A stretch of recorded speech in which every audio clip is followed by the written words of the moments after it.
Hello friend, welcome back to my channel. दोस्तों हम लोग रेलवे द्वारा पूछा गया साइंस में जीव विज्ञान मतलब बायोलॉजी का लगभग 2200 के आसपास क्वेश्चंस है ना, जो कि प्रीवियस का क्वेश्चन है। एनटीपीसी, आरपीएफ, ग्रुप डी हुआ, एएलपी, जेईएसएससी सब में मिलाकर के कुल पूछा गया। ठीक है, तो उसको हम लोग सेट बाय सेट पढ़ने वाले हैं और आज हम लोग पहला सेट शुरू करते हैं। ठीक है ना, तो चलिए वीडियो को स्टार्ट करते हैं। बट इससे पहले आप चैनल पर नए हैं तो चैनल को सब्सक्राइब जरूर कर लीजिएगा। देखिए सबसे पहला क्वेश्चन आज का यह है, जीव विज्ञान की कौन सी शाखा वंशानुक्रम पैटर्न के माध्यम पर केंद्रित है। वंशानुक्रम पैटर्न के माध्यम पर केंद्रित है, वो है अनुवांशिकी। क्या होता है, जीव विज्ञान की कौन सी शाखा वंशानुक्रम पैटर्न के माध्यम पर केंद्रित है, तो वो है अनुवांशिकी, है ना, जेनेटिक्स। उसके बाद है सब्जियां, फलों और फूलों जैसी उच्च मूल्य वाली फसलों की खेती को क्या कहते हैं। सब्जियां, फलों, फूलों जैसी उच्च मूल्य वाली फसलों की खेती को क्या कहा जाता है, तो उसे हम हॉर्टिकल्चर कहते हैं। क्या कहते हैं, हॉर्टिकल्चर कहते हैं, हॉर्टिकल्चर। ठीक है ना। उसके बाद है 3 नंबर क्वेश्चन देखिए, कोशिकाओं के अध्ययन को डैश कहा जाता है। कोशिकाओं के अध्ययन को हम साइटोलॉजी कहते हैं, है ना। कोशिकाओं के अध्ययन को क्या कहते हैं, साइटोलॉजी कहा जाता है ना। उसके बाद विटिकल्चर क्या होती है, विटिकल्चर क्या है, तो विटिकल्चर अंगूर की खेती को कहा जाता है, विटिकल्चर, है ना। अंगूर की खेती को क्या कहा जाता है, विटिकल्चर। ठीक है। उसके बाद है 5 नंबर क्वेश्चन देखिए, एपिग्राफी का क्या अभिप्राय है। एपिग्राफी का क्या अभिप्राय है। एपिग्राफी मतलब होता है शिलालेखों का अध्ययन, है ना। एपिग्राफी का बात करें तो क्या होता है, शिलालेखों का अध्ययन एपिग्राफी कहलाता है ना। एपिग्राफी क्या होता है, शिलालेखों के अध्ययन को हम एपिग्राफी कहते हैं। ठीक है। पक्षियों के अध्ययन को क्या कहा जाता है, पक्षियों के अध्ययन को ऑर्निथोलॉजी कहते हैं। क्या कहते हैं, ऑर्निथोलॉजी, है ना, ऑर्निथोलॉजी। पक्षियों के अध्ययन को क्या कहा जाता है, ऑर्निथोलॉजी। ऑर्निथोलॉजी में किसका अध्ययन होता है, पक्षियों का अध्ययन होता है, किसमें, ऑर्निथोलॉजी में, है ना। उसके बाद 7 नंबर क्वेश्चन देखिए, पक्षियों के अध्ययन को क्या कहा जाता है ना, पक्षियों के अध्ययन को क्या कहा जाता है, वही क्वेश्चन है, ऑर्निथोलॉजी कहा जाता है। ठीक है ना। सेरिकल्चर शब्द निम्न में से किससे संबंधित है। सेरिकल्चर किससे संबंधित है, तो सेरिकल्चर जो है ना रेशम की खेती से संबंधित है। सेरिकल्चर की बात करें तो रेशम की खेती से संबंधित है सेरिकल्चर। ठीक है ना। उसके बाद आते हैं 9 नंबर क्वेश्चन में, सेरिकल्चर किससे संबंधित है, अभी तुरंत था। सेरिकल्चर का बात करें तो यह है रेशम के कीड़ों का पालन, सेरिकल्चर कहलाता है। निम्नलिखित में से कौन सा शब्द पशु व्यवहार के जैविक अध्ययन का सबसे अच्छा वर्णन करता है। पशु व्यवहार के जैविक अध्ययन का सबसे अच्छा वर्णन कौन करता है, तो वो है इथोलॉजी, है ना। इथोलॉजी में पशु व्यवहार का अध्ययन किया जाता है ना। पशु व्यवहार के जैविक अध्ययन किसमें किया जाता है, इथोलॉजी के अंतर्गत किया जाता है। पशु व्यवहार के जैविक अध्ययन किसमें, इथोलॉजी में। ठीक है ना। उसके बाद क्वेश्चन नंबर 11, हिमेटोलॉजी का अध्ययन डैश से संबंधित है। तो देखिए हिमेटोलॉजी के अंतर्गत ना, हिमेटोलॉजी के अंतर्गत रक्त का अध्ययन किया जाता है ना। रक्त मतलब रुधिर का अध्ययन किसमें किया जाता है, हिमेटोलॉजी में रक्त, रुधिर या खून का अध्ययन किया जाता है, किसमें, हिमेटोलॉजी में। ठीक है ना। उसके बाद आते हैं 12 नंबर क्वेश्चन, मार्फोलॉजी क्या होती है। मार्फोलॉजी, देखिए मार्फोलॉजी जो है ना, जीव की आकृति, उनकी संरचना और विशिष्ट संरचनात्मक गुणों का अध्ययन किया जाता है। जीवों की आकृति, संरचना और विशिष्ट संरचनात्मक गुणों का अध्ययन किया जाता है, किसमें, मार्फोलॉजी में, है ना। मार्फोलॉजी में किसका अध्ययन किया जाता है, जीव की आकृति, उसकी संरचना और विशिष्ट संरचनात्मक गुणों का अध्ययन मार्फोलॉजी के अंतर्गत किया जाता है। ठीक है। उसके बाद 13 नंबर क्वेश्चन देखिए, निम्न में से किसमें मनुष्य का अध्ययन होता है। मनुष्य का अध्ययन किसमें किया जाता है, तो हम मनुष्य के अध्ययन को क्या कहते हैं, एंथ्रोपोलॉजी कहते हैं। एंथ्रोपोलॉजी में मनुष्य का अध्ययन किया जाता है। ठीक है। एंथ्रोपोलॉजी में किसका अध्ययन होता है, मनुष्य का अध्ययन एंथ्रोपोलॉजी के अंतर्गत किया जाता है। ठीक है। उसके बाद है 14 नंबर क्वेश्चन, जंतु विज्ञान की किस शाखा का मानव जाति के समाज शास्त्र के अध्ययन से गहरा संबंध है। जंतु विज्ञान की किस शाखा का मानव जाति के समाज शास्त्र के अध्ययन से गहरा संबंध है, तो वो है एंथ्रोपोलॉजी। क्या कहते हैं उसको, एंथ्रोपोलॉजी, है ना। मानव जाति के समाज शास्त्र के अध्ययन को क्या कहते हैं, एंथ्रोपोलॉजी कहा जाता है। ठीक है। उसके बाद है क्वेश्चन नंबर 15, निषेचन, विकास, विभाजन और विभिन्नता के अध्ययन को किस नाम से जाना जाता है।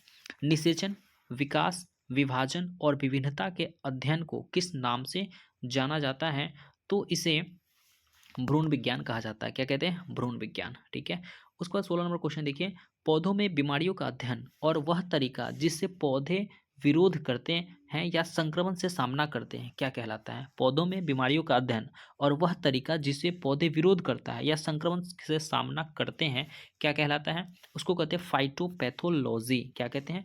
फाइटोपैथोलॉजी कहते हैं ना। पौधे में बीमारियों का अध्ययन और वह तरीका जिससे पौधा उसका विरोध करता है या संक्रमण से लड़ता है, उसको क्या कहते हैं?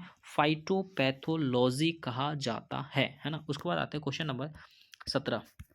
ये रहा, जीवित चीजों पर मृदा के प्रभाव का अध्ययन। जीवित चीजों पर मृदा के प्रभाव के अध्ययन मृदा विज्ञान की किस शाखा के अंतर्गत किया जाता है? जीवित चीजों पर मृदा के प्रभाव के अध्ययन को क्या कहते हैं? एडाफोलॉजी। क्या कहते हैं? एडाफोलॉजी कहते हैं।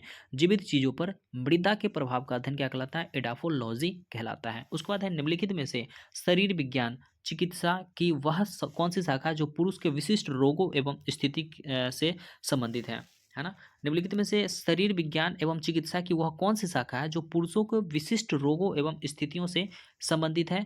तो वो है एंड्रोलॉजी। एंड्रोलॉजी में पुरुषों के विशिष्ट रोगों का अध्ययन किया जाता है, किसमें? एंड्रोलॉजी के अंतर्गत। ठीक है। उस पर क्वेश्चन नंबर 19 देखिए, निम्नलिखित में से चिकित्सा विज्ञान की कौन सी शाखा यकृत के उपचार और अध्ययन से संबंधित है? यकृत के उपचार और अध्ययन किसमें किया जाता है? तो उसे हम हेप्टोलॉजी कहते हैं। क्या कहते हैं? हेप्टोलॉजी। हेप्टोलॉजी में क्या होता है? यकृत के उपचार या एक यकृत के अध्ययन से संबंधित है, उसे क्या कहते हैं? हेप्टोलॉजी। हेप्टोलॉजी के अंतर्गत यकृत का अध्ययन किया जाता है। ठीक है ना। उसके बाद है 20 नंबर क्वेश्चन, जीवों के वर्गीकरण से संबंधित जीव विज्ञान की शाखा को क्या कहते हैं ना? वर्गीकरण से संबंधित जीव विज्ञान की शाखा कौन सी है? वर्गीकरण, उसे कहते हैं वर्गीकरण विज्ञान। वर्गीकरण विज्ञान मतलब टेक्सोनॉमी कहते हैं। ठीक है ना। उसके बाद है क्वेश्चन नंबर 21 देखिए, जंतु विज्ञान किसका अध्ययन है? जंतु विज्ञान में किसका अध्ययन किया जाता है? तो जंतु विज्ञान है तो जानवर का अध्ययन होगा, है ना। जंतु विज्ञान में जानवर का अध्ययन होगा। ठीक है। उसके बाद 22 नंबर क्वेश्चन, विज्ञान की एक शाखा जो जीवन या पृथ्वी से परे मौजूद जीवन की संभावना से संबंधित है, उसको क्या कहा जाता है? मतलब पृथ्वी से बाहर का जीवों का अध्ययन, है ना, जीवन का अध्ययन। विज्ञान की एक शाखा जो जीवन या पृथ्वी से परे मौजूद जीवन की संभावना से संबंधित है, उसको क्या कहा जाता है? तो उसे हम एक्सोबायोलॉजी कहते हैं ना। क्या कहते हैं? एक्सोबायोलॉजी कहा जाता है। एक्सोबायोलॉजी विज्ञान की वह शाखा है जो जीवन या पृथ्वी से परे मौजूद जीवन की संभावना से संबंधित होता है। ठीक है ना। मतलब क्या होता है? एक्सोबायोलॉजी पृथ्वी या जीवन से परे मौजूद जीवन की जो संभावना होती है उसको क्या कहते हैं? एक्सोबायोलॉजी कहा जाता है। ठीक है ना। उसके बाद है 23 नंबर देखिए, डैश तत्वों और मानव जैसी प्रजाति जैसे कि बंदर, वानर, वन मानुस आदि के व्यवहार का अध्ययन है ना। डैश तत्वों और मानव जैसी प्रजाति जैसे कि बंदर, वानर, वन मानुस आदि के व्यवहार का अध्ययन क्या कहलाता है? तो उसे कहते हैं प्राइमेटोलॉजी। क्या कहते हैं? प्राइमेटोलॉजी कहा जाता है, जो कि बंदर, मानव, बंदर हो गया, वानर हो गया, वन मानुस आदि के व्यवहार का अध्ययन क्या कहलाता है? प्राइमेटोलॉजी कहलाता है। उसका 24 नंबर है, निम्न में से कौन सा मकड़ियों का अध्ययन है? मकड़ी के अध्ययन को क्या कहा जाता है? देखो, मकड़ी के अध्ययन को हम क्या कहते हैं? इसको कहते हैं आर्कनोलॉजी। क्या कहते हैं? आर्कनोलॉजी। आर्कनोलॉजी के अंतर्गत मकड़ी का अध्ययन किया जाता है ना। आर्कनोलॉजी के अकॉर्डिंग किसका अध्ययन होता है? मकड़ियों का अध्ययन होता है। ठीक है ना। उसके बाद है 25 नंबर देखिए, सारोलॉजी। सौरोलॉजी डैश का अध्ययन। देखो, सौरोलॉजी में जो होता है ना, उसमें छिपकली का अध्ययन किया जाता है। सौरोलॉजी में किसका अध्ययन होता है? छिपकली का। छिपकली का अध्ययन किसमें होता है? सौरोलॉजी में होता है। ठीक है ना। उसके बाद देखिए 26 नंबर क्वेश्चन, डैश लिखित दस्तावेज है जो एक मानव विज्ञानी संस्कृति का चित्रण दर्शाते अनुसंधान से तैयार करता है। डैश एक लिखित दस्तावेज है जो एक मानव विज्ञानी संस्कृति का चित्रण दर्शाते अनुसंधान से तैयार करता है, उसे हम एथनोग्राफी कहते हैं। क्या कहते हैं? एथनोग्राफी कहते हैं, है ना। उसके बाद आते हैं क्वेश्चन नंबर 27 नंबर देखिए, प्राचीन काल के जानवरों, पौधों एवं अन्य जीवों के संरक्षित अवशेष या चिन्हों के अध्ययन को क्या कहा जाता है? प्राचीन काल के जानवरों, पौधों एवं अन्य जीवों के संरक्षित अवशेष या चिन्हों के अध्ययन को क्या कहा जाता है? तो उसे हम जीवाश्म विज्ञान कहते हैं, पैलियोंटोलॉजी कहते हैं। जीवाश्म विज्ञान या पैलियोंटोलॉजी कहलाता प्राचीन काल के जानवर, पौधा, अन्य जीवों के संरक्षित अवशेषों का या चिन्हों के अध्ययन, है ना। क्या कहलाता है? जीवाश्म विज्ञान कहलाता है, पैलियोंटोलॉजी कहलाता है। उसको 28 नंबर क्वेश्चन, जीवाश्मों के अध्ययन को क्या कहा जाता है? जीवाश्मों के अध्ययन को क्या कहा जाता है? उसको जीवाश्म विज्ञान कहते हैं या पैलियोंटोलॉजी कहते हैं। ठीक है। उसके बाद पैलियोंटोलॉजी के डैश के अध्ययन से संबंधित है। पैलियोंटोलॉजी जो है जीवाश्म के अध्ययन से संबंधित है। पैलियोंटोलॉजी जीवाश्म के अध्ययन से संबंधित है। ठीक है ना। उसके बाद है पैलियोंटोलॉजी मतलब जीवाश्म के अध्ययन से, मतलब जीवाश्म विज्ञान। ठीक है ना। उसके बाद है 30 नंबर क्वेश्चन, पादप विज्ञान में किसका अध्ययन होता है? तो देखिए, पादप मतलब फाइटोलॉजी। किसका अध्ययन होगा पादप में? पादप है तो पौधा का अध्ययन होगा, है ना। पादप में किसका अध्ययन होगा? पौधा का होगा। ओंकोलॉजी किस बीमारी के उपचार से जुड़ा है? ओंकोलॉजी, ओंकोलॉजी का बात करते हैं तो ये कैंसर से जुड़ा होता है ना। ओंकोलॉजी जो है किससे जुड़ा हुआ है? ओंकोलॉजी कैंसर से जुड़ा हुआ है, ठीक है ना। उसके बाद है 32 नंबर क्वेश्चन, कवक विज्ञान क्या होती है? देखो कवक विज्ञान क्या है, कवक विज्ञान क्या है? कवक मतलब ये कुकुरमुत्ता का अध्ययन है ना। कुकुरमुत्ता का अध्ययन को क्या कहते हैं? कवक कहते हैं ना। कवक विज्ञान जो है किसका अध्ययन है? तो ये कुकुरमुत्ता का अध्ययन है। कवक विज्ञान मतलब माइकोलॉजी, जो कुकुरमुत्ता का अध्ययन, ठीक है। उसके बाद माइकोलॉजी डेस्क के अध्ययन, माइकोलॉजी का बात करें तो वही कवक है ना। माइकोलॉजी में किसका अध्ययन होता है? तो कवक का अध्ययन होता है माइकोलॉजी में। उसके बाद है 34 नंबर क्वेश्चन, देखिए कवक विज्ञान क्या है? कवक विज्ञान मतलब सॉरी ये 32 है, 34 ये रहा है ना। ओनरियोलॉजी में किसका अध्ययन? ओनेरियोलॉजी, ओनेरियोलॉजी में किसका अध्ययन होता है? तो ओनरियोलॉजी के अंतर्गत सपने का अध्ययन होता है ना। ओनेरियोलॉजी में किसका अध्ययन होता है? सपने। ओनेरियोलॉजी में किसका अध्ययन होता है? सपने का अध्ययन होता है। टॉक्सिकोलॉजी, टॉक्सिकोलॉजी में किसका अध्ययन होगा? टॉक्सिकोलॉजी में जहर का अध्ययन किया जाता है। टॉक्सिकोलॉजी में जहर का अध्ययन किया जाता है, किसमें? टॉक्सिकोलॉजी में, ठीक है ना। उसको देखिए 36 नंबर क्वेश्चन, टेक्सोनॉमी मूल रूप से डैश से संबंधित है? टेक्सोनॉमी, टेक्सोनॉमी की अगर बात करते हैं तो ये जैव विविधता से संबंधित है ना। जैव विविधता मतलब वर्गीकी विज्ञान, जैव विविधता मतलब वर्गीकी से संबंधित है ना। वर्गीकी से संबंधित है मतलब जैव विविधता से संबंधित है टेक्सोनॉमी, है ना। टेक्सिकोलॉजी अलग होता है। टेक्सिकोलॉजी जो इससे पहले था, टेक्सिकोलॉजी इससे पहले था टेक्सिकोलॉजी, जिसमें क्या होता है? टेक्सिकोलॉजी, यह टेक्सिकोलॉजी मतलब जहर का अध्ययन होता है, ठीक है। लेकिन यहाँ टेक्सोनॉमी है, टेक्सोनॉमी में जैव विविधता या वर्गीकी का अध्ययन होता है ना टेक्सोनॉमी में। उसके बाद क्वेश्चन नंबर 37 नंबर, बायोसिस्टमैटिक्स का उद्देश्य क्या है? बायोसिस्टमैटिक्स का उद्देश्य क्या होता है? बायोसिस्टमैटिक्स का उद्देश्य क्या होता है? देखिए अध्ययन के सभी क्षेत्रों से विभिन्न मानकों की समग्रता पर उनके समाजवादी विकासवादी इतिहास और उनके फाइलोजेनी की स्थापना के आधार पर जीवों का वर्गीकरण। देखो बायोसिस्टमैटिक्स का उद्देश्य क्या है? अध्ययन के सभी क्षेत्रों से विभिन्न मानकों की समग्रता पर उनके विकासवादी इतिहास और इनके फाइलोजेनी की स्थापना के आधार पर जीवों का वर्गीकरण, है ना। ये होता है बायोसिस्टमैटिक्स का उद्देश्य, ठीक है ना। उसके बाद आते हैं क्वेश्चन नंबर 38 नंबर, देखिए यह है विभिन्न प्रकार के उत्तक के अध्ययन को, उत्तक के अध्ययन है ना, उत्तक के अध्ययन को क्या कहेंगे? तो उत्तक के अध्ययन को कहा जाता है उत्तक विज्ञान, है ना। उत्तक के अध्ययन को क्या कहेंगे? उत्तक विज्ञान कहेंगे ना। उत्तक के अध्ययन को क्या कहेंगे? उत्तक विज्ञान। उसके बाद है जानवरों के उनके पर्यावरण के साथ संबंध के अध्ययन को क्या कहते हैं? जानवरों के उनके पर्यावरण के साथ संबंधों का अध्ययन, है ना। जानवरों के उनके पर्यावरण के साथ जो संबंध का अध्ययन होता है उसे हम इकोलॉजी कहते हैं। क्या कहते हैं?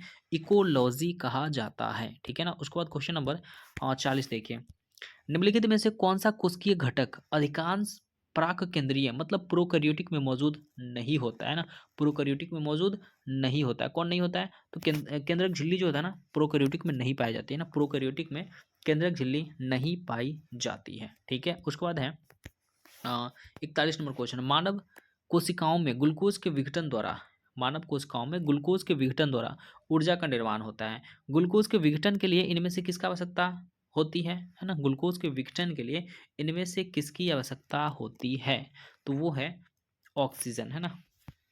ग्लूकोज के विघटन के लिए ऑक्सीजन की आवश्यकता होती है, ठीक है ना। मानव शरीर में जो ग्लूकोज टूटता है मतलब विघटन होता है तो ऊर्जा का निर्माण होता है, तो ग्लूकोज के विघटन होने के लिए किसकी आवश्यकता होती है? ऑक्सीजन की आवश्यकता होती है, ठीक है ना। उसके बाद है 42 नंबर क्वेश्चन, अधिकांश कोशिकीय प्रक्रिया के लिए ऊर्जा मुद्रा क्या होती है? ऊर्जा मुद्रा मतलब ऊर्जा मुद्रा किसे कहते हैं, है ना। देखो एटीपी को ऊर्जा का सिक्का कहा जाता है, मतलब ऊर्जा का मुद्रा क्या हो जाएगा? एटीपी हो जाएगा। एटीपी को ऊर्जा का सिक्का कहा जाता है, यानी ऊर्जा मुद्रा किसे कहते हैं? एटीपी को कहते हैं। एडिनोसाइन ट्राइफॉस्फेट इसका फुल फॉर्म होता है, एडिनोसाइन ट्राइफॉस्फेट, ठीक है ना। उसके बाद किस कोशिकांग को कोशिका की आत्महत्या की थैली कहते हैं ना। कोशिका की आत्महत्या की थैली किसे कहा जाता है? सुसाइड बैग, उसे कहते हैं लाइसोसोम को। किसको कहते हैं? लाइसोसोम को आत्महत्या की थैली या सुसाइड बैग कहा जाता है। किसको? लाइसोसोम को, ठीक है ना। उसके बाद 44 नंबर क्वेश्चन देखिए, कोशिका में 6 कार्बन परमाणु वाले अणु ग्लूकोज के 3 कार्बन वाले अणु पायरुवेट में विखंडन की प्रक्रिया कहाँ पर होती है? तो ये होता है कोशिका द्रव में। कोशिका में 6 कार्बन पर वाले अणु ग्लूकोज के 3 कार्बन वाले अणु पायरुवेट में विखंडन की प्रक्रिया कहाँ होती है?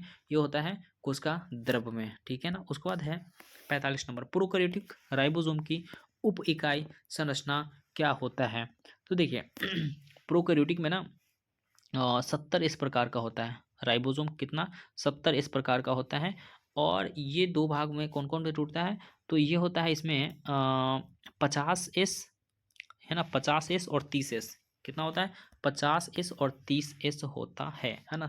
प्रोकैरियोटिक में 70s राइबोसोम होती है ना? इसमें होता है 50s और ये होता है 30s, ठीक है? 50s और 30s में होता है, ठीक है ना? एस मतलब क्या होता है? शेप्ड बर्ग यूनिट होता है, क्या होता है? शेप्ड बर्ग यूनिट, ठीक है ना? उसके बाद आते हैं क्वेश्चन नंबर 46 में। प्राक केंद्रीय कोशिका मतलब प्रोकैरियोटिक सेल की कुछ विशेषताओं का उल्लेख नीचे किया गया है। दिए गए विकल्प में से गलत विकल्प का चयन करें, है ना? देखो प्रोकैरियोटिक मतलब पुराना था, है ना? तो इसमें इसमें ज़्यादा विकास नहीं होता है ना? जैसे कि ये देखो एकल झिल्लीबद्ध कोशिकांग की मौजूदगी सबसे पहला ही गलत है ना? झिल्लीबद्ध कोशिकांग इसमें नहीं पाई जाती है, ठीक है ना? क्या होता है कि ये जो प्राक केंद्रक कोशिका होती है प्रोकैरियोटिक ये ज़्यादा विकसित नहीं होता है क्योंकि पुराना वाला है ना? पुराना था ये। उसके बाद तो इसका आंसर क्या हो जाएगा? झिल्लीबद्ध कोशिकांग की मौजूदगी, ये बात इसमें नहीं था, है ना? उसके बाद क्वेश्चन नंबर 47 में आते हैं। 47 नंबर क्वेश्चन देखिए, जब एटीपी में टर्मिनल फॉस्फेट लिंकेज को जल के उपयोग द्वारा तोड़ा जाता है तो कितना ऊर्जा मुक्त होता है? जब एटीपी में टर्मिनल फॉस्फेट लिंकेज को जल के अणु द्वारा उपयोग द्वारा तोड़ा जाता है तो कितनी ऊर्जा मुक्त होती है? तो 30.5, है ना? 30.5 किलो मोल, है ना? उसके बाद है क्वेश्चन नंबर 48, ये रहा। कौन सा कोशिकांग विषाक्त पदार्थ और औषधियों के जहरीले प्रभाव को खत्म कर देता है? कौन सा कोशिकांग विषाक्त प्रभाव और औषधीय के जहरीले प्रभाव को खत्म कर देता है? वो होता है अंतःप्रतवायी जालिका, है ना? चिकनी अंतःप्रतवायी जालिका जो होती है वो खत्म कर देती है।